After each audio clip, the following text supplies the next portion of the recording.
Global super লিগের শিরোপা জয়ের মধ্য দিয়ে বড় আসরগুলোতে ট্রফি জয়ের সক্ষমতা তৈরি হয়েছে বাংলাদেশের, এমনটাই মনে করেন রংপুর রাইডার্সের অধিনায়ক নুরুল হাসান সোহান। এদিকে টিম ডিরেক্টর শাহনিয়ান তানিম জানান, ফ্র্যাঞ্চাইজির পক্ষ থেকে আসবে বড় অঙ্কের পুরস্কারের ঘোষণা। ইনজুরির কারণে সব ম্যাচ খেলতে না পেরে আক্ষেপে পড়েছেন সাইফুদ্দিন। দল ফেরার বেশ আগে থেকেই রংপুর সমর্থকদের অপেক্ষা। ট্রফি হাতে বিমানবন্দর থেকে সোহানরা বের হতে ফুল দিয়ে বরণ করে নেওয়া হয়, সেটি সাদরে গ্রহণ করলেন তারা। পরে গণমাধ্যমের মুখোমুখি হয়ে টিম ডিরেক্টর শাহনিয়ান তানিম কথা বলেন। টুর্নামেন্টে প্রথম 2 ম্যাচ হারের পরও বিশ্বাস ছিল শিরোপা জয় সম্ভব।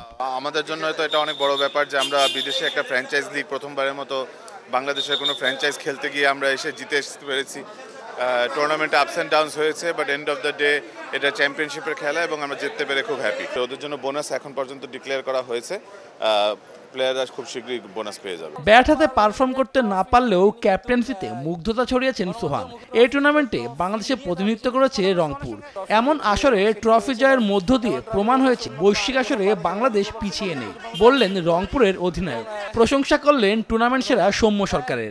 দেখেন, সৌম্য যেদিন ব্যাটিং করে দেখার মতো হয়, এবং ও যে বড় ইনিংসটা করে সেই সময় আমার কাছে মনে হয় যে টিমের হয়ে যে করবে 70 থেকে 80% চান্স থাকবে ওই টিমের জিতার। এবং ওভারঅল ফাইনালে আমার কাছে মনে হয় যে ওর যে ইনিংসটা ছিল আমার দেখা সেরা। অবশ্যই দেখেন, আমার কাছে মনে হয় যে জিএসএল যেহেতু চ্যাম্পিয়ন হয়েছি, বিপিএল এর আগে এরকম একটা টুর্নামেন্ট অবশ্যই টিমকে পুরো বুস্ট আপ করবে, এবং বিপিএল এ যদি এই ফর্মটা আমরা কন্টিনিউ করতে পারি এবং মোমেন্টামটা পাই, ইনশাল্লাহ ভালো কিছু হবে।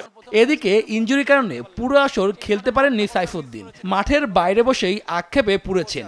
খুব খারাপ লেগেছে আসলে, সাইড বেঞ্চে বসে থেকে আসলে এরকম একটা অপরচুনিটি কখনো মিস করতে চাই নাই। ভালো খেলে অবশ্য অনেক বড় অপরচুনিটি আসতো, অনেকগুলো ফ্র্যাঞ্চাইজি লিগের টিম ওইখানে আছে, তো আসলে কারো হাতে নেই। তারপর ইনশাল্লাহ সামনের সুযোগগুলো আসলে মুখিয়ে থাকবো ভালো করার। তবে এদিন বিমানবন্দরে ছিলেন না বিসিবির পক্ষ থেকে কেউই। শুভদেবনাথ, নিউজ 24, ঢাকা।